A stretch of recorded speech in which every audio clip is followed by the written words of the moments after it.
오늘 주시는 말씀 함께 찾도록 하겠습니다. 구약 성경 창세기 9장 8절에서 17절까지 말씀입니다.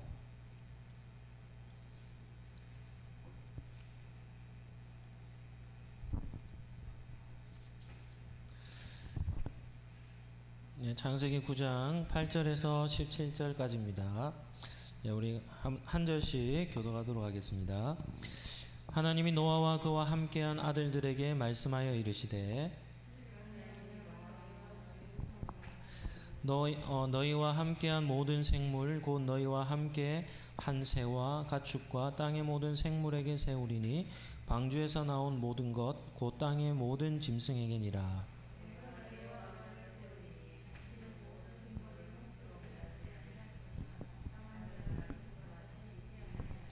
하나님이 이르시되 내가 나와 너희와 및 너희와 함께한 모든 생물 사이에 대대로 영원히 세우는 언약의 증거는 이것이니라.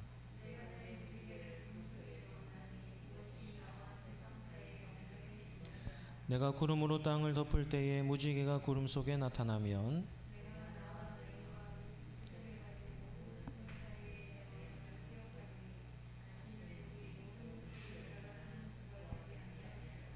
무지개가 구름 사이에 있으리니 내가 보고 나 하나님과 모든 육체를 가진 땅의 모든 생물 사이에 영원한 언약을 기억하리라. 하나님이 노아에게 또 이르시되 내가 나와 땅에 있는 모든 생물 사이에 세운 언약의 증거가 이것이라 하셨더라. 아멘. 오늘은 창세기 9장 말씀을 가지고 언약을 맺으시는 하나님이라는 제목으로 잠시 말씀을 나누도록 하겠습니다. 한번 따라하겠습니다. 푸르름을 가진 성도는 언약을 붙듭니다. 홍수 이후에 방주에서 나온 노아와 그의 가족들에게 하나님은 두 가지 말씀을 하셨다고 했습니다.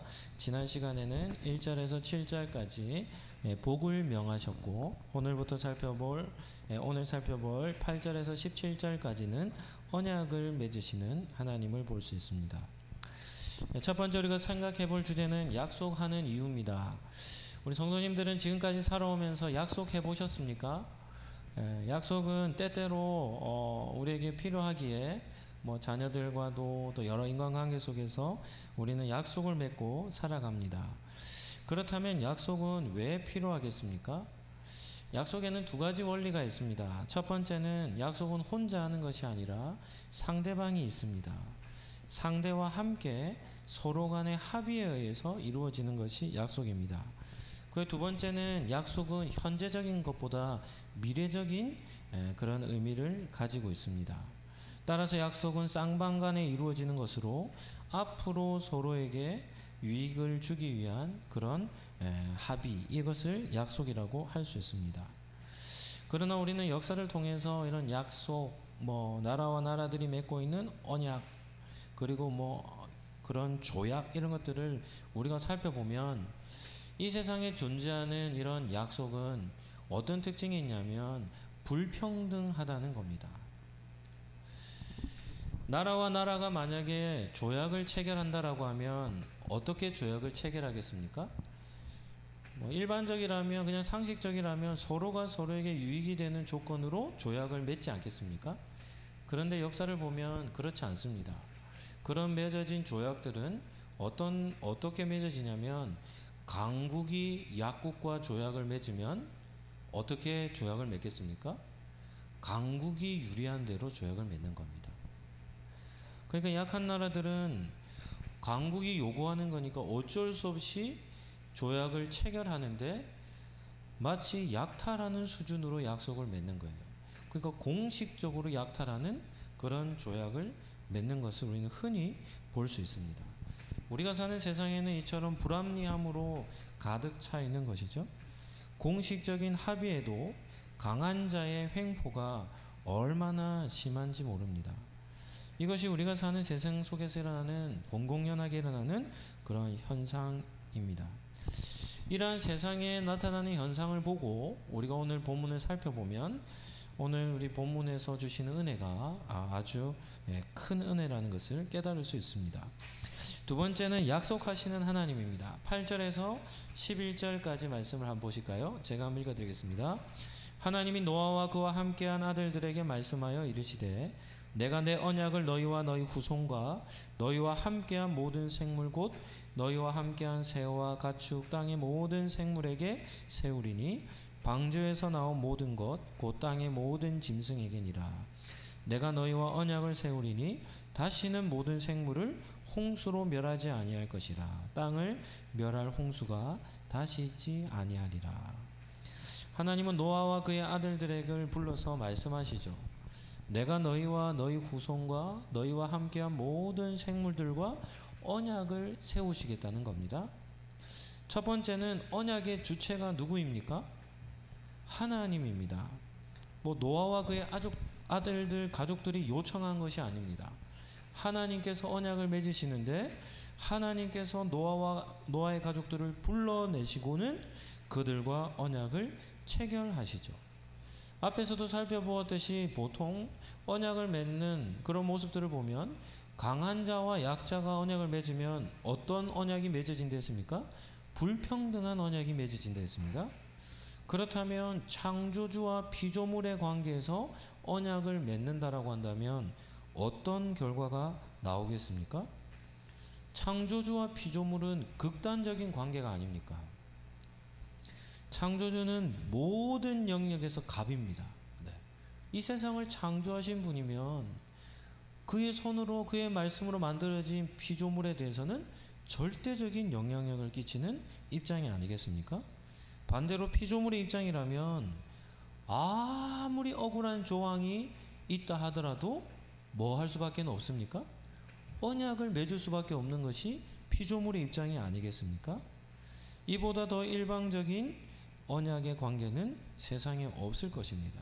그런데 하나님은 창조주로서 오늘 본문에 보면 언약의 주체자가 되신다는 것을 우리는 알 수 있습니다. 두 번째는 언약을 맺는 대상입니다. 하나님께서 지금 당신과 언약을 맺을 대상을 어떻게 설정하고 계십니까? 이 대상도 우리가 잘 살펴보아야 합니다. 첫 번째는 이렇게 나오죠. 노아와 너희와 너희 후손과 이렇게 기록하고 있습니다. 노아의 가족은 이때 전 인류를 뜻하는 것이죠. 그러니까 하나님이 노아와 그의 아들들, 그의 가족을 부르셨다는 것은 전 인류와 언약을 체결한다는 뜻인데 9절에 보면 노아와 그의 아들들과만 맺는 약속이 아닙니다. 어떻게 표현되어 있냐면 너희 후손과 이렇게 나와 있습니다. 그러니까 하나님은 지금 어떤 언약을 맺고 있는 겁니까? 당대의 노아, 그러니까 당대의 모든 인류와 그리고 그 인류 정도가 아니라 그 인류를 통해서 나오게 될 어떻습니까? 그 후대들, 그러니까 모든 인류들과 인류의 대상과 지금 언약을 맺으시겠다는 것입니다. 한번 따라 하시죠. 저도 여기에 포함되어 있습니다. 네, 저와 여러분이 창세기 9장에 나온다는 사실을 아십니까? 노아와 그의 후손들, 그러니까 지금 살아가는 모든 인류들과 하나님은 언약을 맺으시겠다는 겁니다. 그러니까 이 언약은 어떤 언약입니까? 엄청난 언약이라는 것을 기억할 수 있겠죠. 두 번째 대상은 누군가 하면 방주에서 나온 모든 생명체입니다. 너희와 함께한 모든 생물 곧 너희와 함께한 새, 가축, 땅의 모든 생물에게 세우겠다라는 겁니다.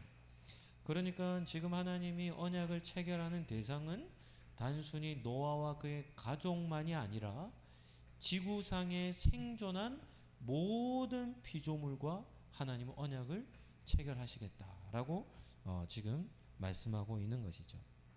세 번째는 언약을 맺는 기간입니다. 그러면 하나님이 지금 노아와 맺는 이 언약의 기간은 어떻게 되겠습니까? 12절 말씀해 보면 하나님이 이르시되 내가 나와 너희와 및 너희와 함께한 모든 생물 사이에 대대로 영원히 세우는 언약의 증거는 이것이니라. 하나님은 지금 노아와 어떤 언약을 맺으십니까? 인류와 더불어 모든 생명체 사이에서 맺는 영원한 언약을 맺으신다는 것입니다. 한번 보시죠. 하나님이 지금 노아와 언약을 맺으시는데 노아와 그의 가족만이 아니라 그의 후대들, 수직적인 관계 속에서 그 이후로 태어나는 모든 인류와, 그리고 수평적으로는 어떻습니까?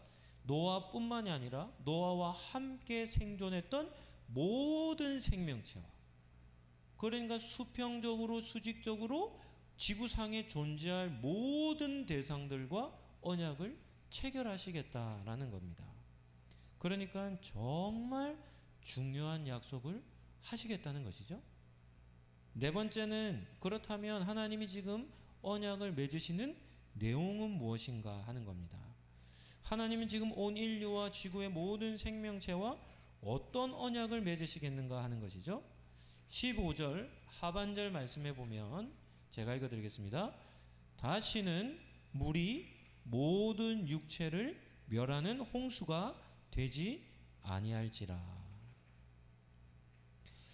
이것은 바로 1년 전에 일어났던 홍수 심판이 다시 있지 않을 것이라는 내용입니다. 인류를 완전히 멸망시키 지구에 살아있는 모든 생명체를 멸할 홍수는 앞으로 일으키지 않겠다고 하나님이 약속을 하시는 것이죠. 언약의 주체가 누구라고 했습니까? 창조주 하나님이라고 했죠.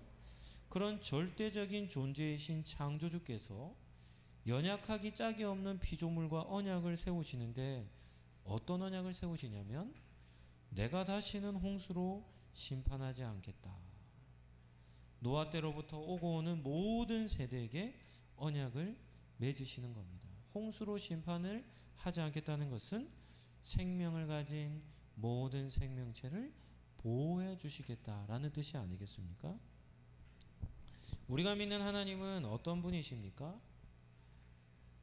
모든 피조물의 생명을 안전하게 지켜주시는 분입니다. 그리고 그러한 약속을 어떻게 맺으시냐면 영원토록 맺으시는 분이십니다. 우리가 사는 21세기는 노아 시대로부터 성경의 연대로만 본다면 한 몇 년 정도의 차이가 있을까요? 노아 때로부터 우리가 사는 21세기는 대충 계산을 하면 한 5,000년 전에 있었던 일입니다. 5,000년의 갭을 가지고 있죠. 그런데 아직도 우리가 죽지 않고 살아있다는 말은 무슨 말입니까? 하나님께서 노아와 맺으신 언약을 어떻게 하고 계신다는 것이죠? 신실하게 지키고 계심을 뜻하는 것입니다. 세 번째는 약속의 증거를 주시는 하나님입니다. 12절 13절을 한번 보실까요? 12절 13절 하나님이 이르시되 내가 나와 너희와 및 너희와 함께한 모든 생물 사이에 대대로 영원히 세우는 언약의 증거는 이것이니라. 내가 내 무지개를 구름 속에 두었으니 이것이 나와 세상 사이의 언약의 증거니라. 성경을 통해서 발견되어지는 하나님의 모습을 제가 얼마 전에도 한번 말씀드렸습니다. 우리 하나님 어떤 분이신가 하면 친절하신 하나님이라고 말씀드렸습니다. 하나님은 아주 친절하신 분이세요. 사랑장이라고 불리는 고린도전서 13장에 보면 사랑에 대한 여러 가지 정의가 있는데 그 중에 하나가 뭔가 하면 사랑은 무례히 행하지 않는 겁니다. 무례히 행하지 않는 것. 여러분 주변에 무례히 행하는 사람이 있습니까? 그런 사람과 함께 생활을 한다 해보시죠. 어떻겠습니까? 만날 때마다 스트레스 받지 않겠습니까? 너무 행동 양식이 엉망진창인 겁니다. 말투와 태도가 다른 사람들의 감정을 상하게 한다면 그로 인해서 얼마나 많은 그런 스트레스를 받겠습니까? 한번 따라하도록 하겠습니다. 상록이는 친절해야 합니다. 왜냐하면 친절함은 하나님의 성품이기 때문이죠. 성경에서 하나님을 사랑의 하나님이라 정의하는 이유가 무엇입니까? 하나님은 모든 일을 행하실 때 그 중심의 동력이 사랑이시고, 그리고 그 사역을 계획하신 것을 실제로 행하실 때는 어떻게 하시냐면 친절하게 안내하시며 당신의 사역을 이끌어 가시기 때문입니다. 하나님은 노아를 비롯하여 모든 생명체들과 만약 말로 언약을 맺으셨다면 어떻겠습니까? 그 말을 들은 사람들은 그래도 기억할지는 모르겠지만 하나님께 직접적인 말을 듣지 않는 사람들이라고 하면 어떻겠습니까? 너무나 불안해하지 않겠습니까? 우리가 에덴 동산에서도 하나님의 명령을 직접 들었던 아담과 아담을 통해 간접적으로 들었던 하와는 하나님의 명령에 순종하는데 큰 차이가 있었음을 볼 수 있죠. 마찬가지로 노아 후대의 모든 사람들이 하나님께서 노아에게 말씀으로만 언약을 맺으셨다라고 한다면 그 후대들에게 끼치는 영향력은 세대를 거듭하면 거듭할수록 어떻게 되겠습니까? 그 강도가 약해질 것이 뻔하지 않겠습니까? 우리 하나님은 어떤 분이시냐면 말로만 언약을 맺지 않으시고 하나님은 언약의 증거를 보여주시는 분이시라는 것이죠. 그 언약의 증거물이 무엇입니까? 무지개라는 겁니다. 무지개 보신 적이 있습니까? 네. 예, 요즘은 뭐 자주 보지는 못하는 것 같습니다. 그럼에도 한 번씩 무지개가 보일 때가 있어요. 어떤 때는 뭐 쌍무지개가 뜨기도 합니다. 이렇게 네, 참 예쁜 모습을 띠고 있는데요. 하나님은 무지개를 자연 속에 두시며 그 무지개 속에 무엇을 담아 두셨습니까? 하나님의 언약을 무지개에 새겨 놓으신 겁니다. 그러니까 지금 시대에도 무지개를 볼 수 있다는 것은 어떤 의미가 있습니까? 하나님이 절대 홍수로 세상을 심판하지 않으시겠다는 그 약속을 우리는 기억할 수 있어야 하는 것이죠. 노아와 그의 가족들의 입장에서 한번 생각해 보시죠. 방주에서 나와서 삶을 사는데 모든 것을 새롭게 다 이룩해야 되는 모든 기초를 삶의 기초 터전을 새롭게 이렇게 마련해서 살아야 할 것이 노아의 가족들 아닙니까? 그런데 그러던 중에 하늘에서 갑자기 하늘이 어두워지고 짙은 구름이 끼고 그리고 하늘에서 비가 내리며 혹시나 천둥과 번개가 친다고 해보시죠. 그러면 노아와 가족들이 어떠하겠습니까? 큰 두려움 가운데 떨지 않겠습니까? 왜냐하면 노아와 그의 가족들은 그냥 비 정도가 아니라 엄청난 사건을 경험했습니다. 하늘에서 엄청난 비가 내리고 모든 인류가 물바다로 심판당하는 것을 경험한 사람들이 노아의 가족들이 아닙니까? 우리말 속담에 이런 속담이 있습니다. 자라보고 놀란 가슴은 뭐 보고도 놀란다는 겁니까? 소뚜껑 보고도 놀란다는 게 무슨 뜻이죠? 어떤 큰 일을 당하면 그와 비슷한 일만 보더라도 어떻게 되는 겁니까? 깜짝 놀란다는 겁니다. 그러니까 노아의 가족의 입장에서 대홍수 심판을 경험했다면 그 이후에 그와 비슷한 자연이 환경이 주어지면 어떻게 되겠습니까? 엄청난 불안감을 가지지 않겠습니까? 그런 그들을 향하여 하나님은 두 가지 은혜를 베푸시는 것이죠. 첫 번째는 그들의 생명을 보호해 주시겠다라고 말씀으로 약속해 주셨고, 두 번째는 그 약속의 증거물로 무지개를 보여주신 겁니다. 그러니까 우리 하나님은 얼마나 친절하신 분이십니까? 하나님께서 계약서를 쓴 뒤에 도장을 찍으시며 약속하신 바를 절대로 변개하지 않을 것이다 라는 그런 확실한 증거로 무지개를 허락해 주신 것입니다. 따라서 노아와 그의 가족들은 비가 온다 할지라도 무엇을 보면 무엇을 찾으면 됩니까? 무지개만 찾으면 안심하며 살아갈 수 있었던 것이죠.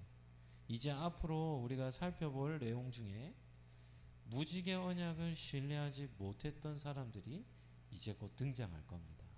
네. 개봉박두입니다. 개봉박두. 네.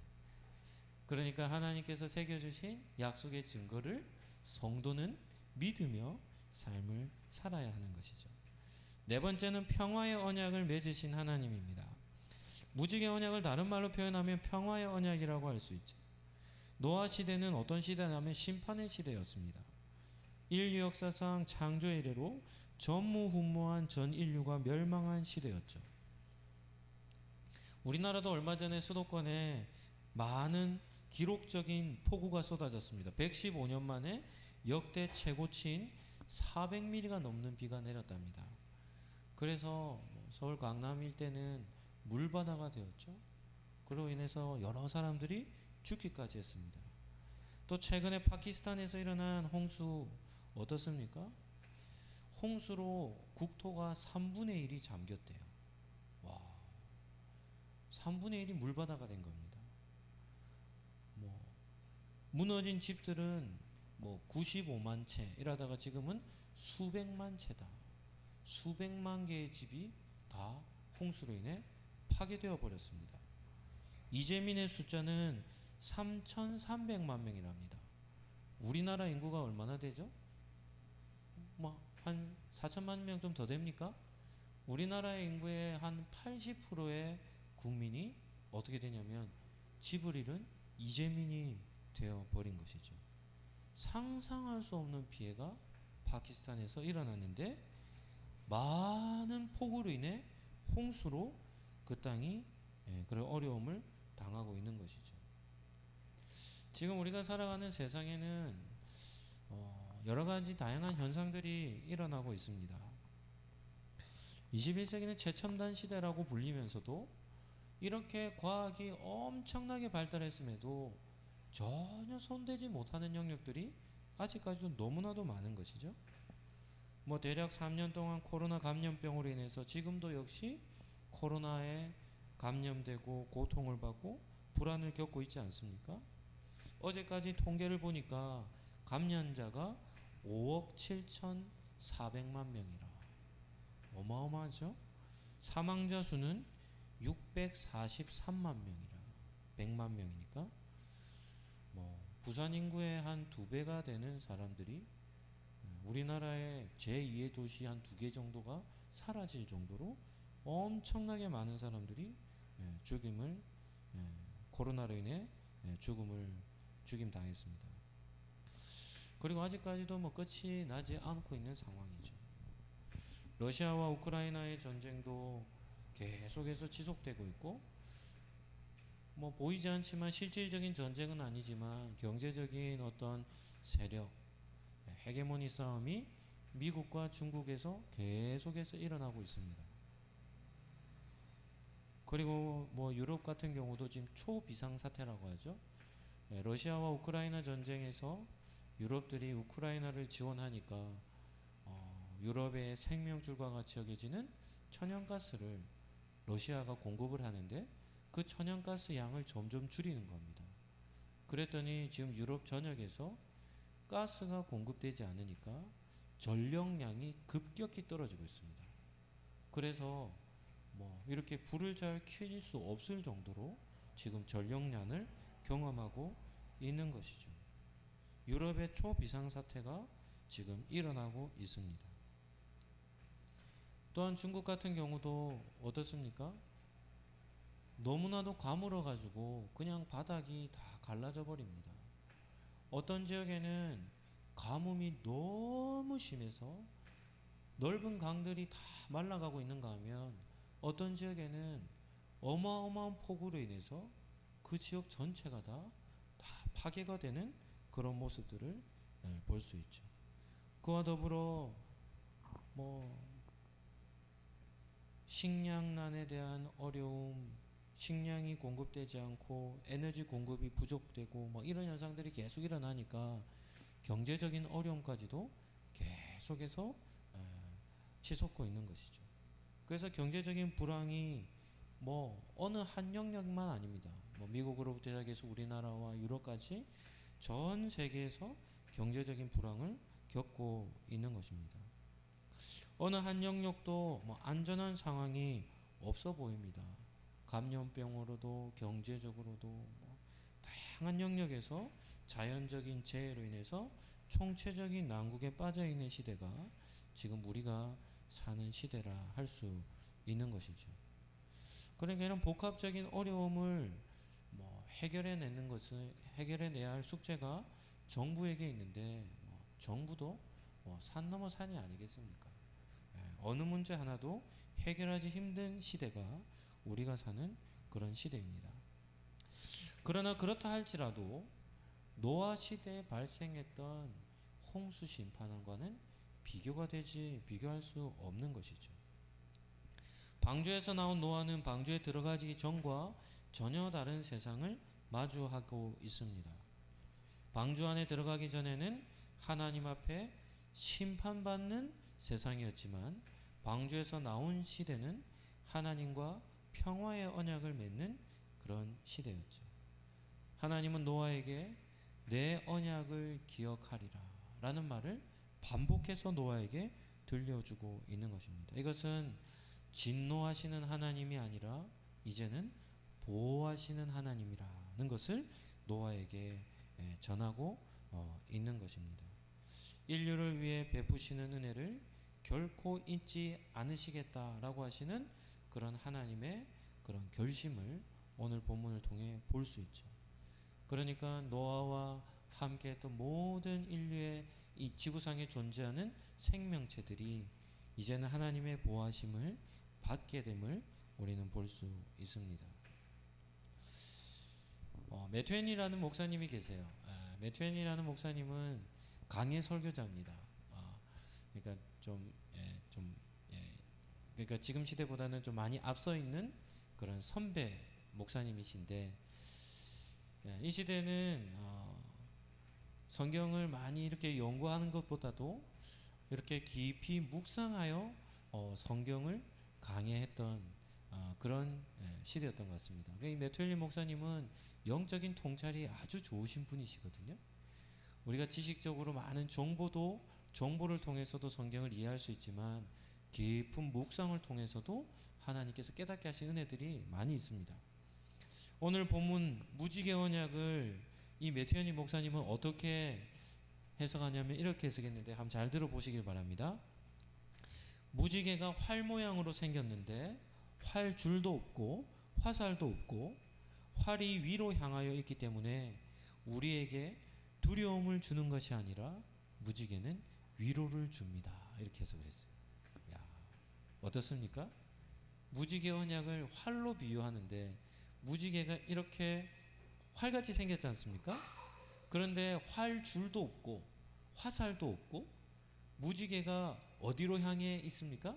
하늘을 향해 이렇게 있는 것을 보고는 무지개를 보며 무지개는 이 땅을 향하여 두려움을 주는 증거가 아니라 위로를 주는 증거입니다. 이렇게 해석을 한 겁니다. 야, 무지개를 활로 비유하여 심판하시는 하나님이 아니라 이 땅을 보호하시는 하나님이라는 메시지를 그렇게 해석을 한 것이죠. 참 적절한 비유라 이렇게 생각이 됩니다. 무지개는 하나님께서 심판의 증거가 아니라 이 땅을 향한 평화의 증거로 주셨기 때문입니다. 말씀을 정리하도록 하겠습니다.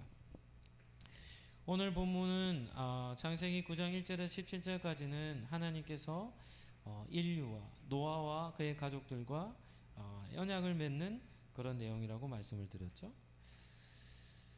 우리가 만약에 전 인류 멸망을 경험하고 방주에서 나왔다고 한다면 그 다음부터 하나님을 대할 때 어떻게 대하겠습니까?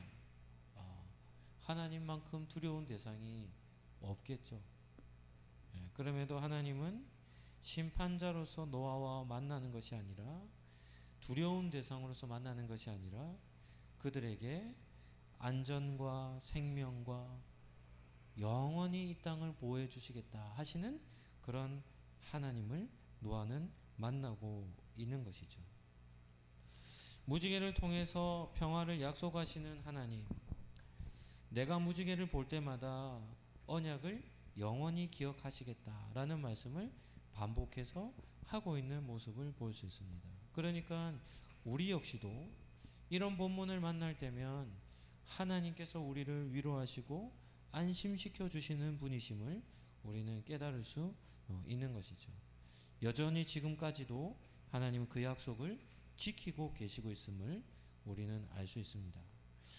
하나님은 미쁘시고 신실하신 분이시다라는 것을 우리는 성경을 통해 알 수 있고, 또한 성경은 노아 시대의 무지개 언약 외에도 많은 약속들이 성경에 기록되어 있습니다. 그러니까 하나님은 영원토록 약속을 지키시는 분이시라는 사실을 우리가 믿는다면, 우리는 성경에 나오는 하나님께서 약속하시는 말씀들을 우리는 어떻게 해야 되겠습니까? 그 말씀을 굳게 붙들어야 할 줄로 믿습니다. 때때로 우리의 삶 속에 어려움이 찾아오고, 또 어떨 때는 해결할 수 없는 문제들이 우리의 삶 가운데 찾아온다 할지라도, 우리가 무지개 언약을 기억한다면 우리는 하나님의 손에 붙들림 받아 우리를 안전히 보호해 주신다는 사실을 기억한다면 우리는 충분히 믿음으로 다시금 일어설 수 있는 줄로 믿습니다. 무지개 속에 담겨있는 그런 하나님의 약속을 기억하시고, 이 땅에 남아있는 모든 삶의 여정을 승리하며 신실하신 하나님을 바라보며 살아가시기를 예수님 이름으로 축복합니다.